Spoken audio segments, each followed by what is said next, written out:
கோயிலுக்குள்ளே தாழ்த்தப்பட்ட மக்கள், ஒடுக்கப்பட்ட மக்கள், இந்த சமூக மக்கள் எல்லாம் கோயிலுக்குள்ளே சென்று வழிபடக்கூடாது என்ற இறுக்கமும் நெருக்கமும் இருக்கிற காலம்.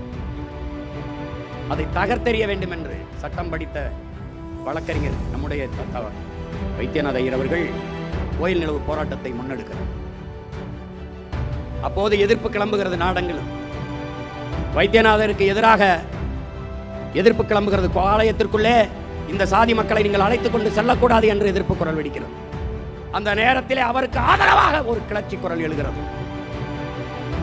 எந்த சமூகம் அவரை சாதிய தலைவர் என்று இந்த திராவிட அரசியல் கட்சிகள் ஆட்சிகள் நிறுவி இருக்கிறதோ அந்த தலைமை எழுகிறது.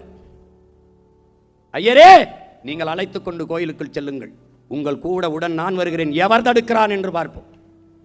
உன்கிரகை உயர்ந்தது, உழைக்கிறகை தாழ்ந்தது என்கிற எண்ணம் எவருக்கும் இருக்கக்கூடாது. இறைவனுக்கு முன்பு இருகரமும் குவித்துத்தான் வணங்குகிறோம்.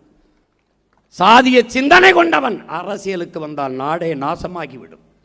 சாதிய எண்ணம் கொண்டவன் இறைவனை வலுவடவே அருகதையற்றவன் என்ற முழக்கத்தை முன்வைத்த தெய்வ திருமகன் நம்முடைய தாத்தா முத்துராமலிங்க தேவர் அவர்கள், ஐயரே அழைத்துக் கொண்டு போய் செல்லுங்கள், எவன் தடுக்கிறான் என்று பார்ப்போம் என்று தன் நண்பர்களை அழைத்துக் கொண்டு துண்டறிக்கை அடித்து கடை கடையாக கொடுக்கிறார்.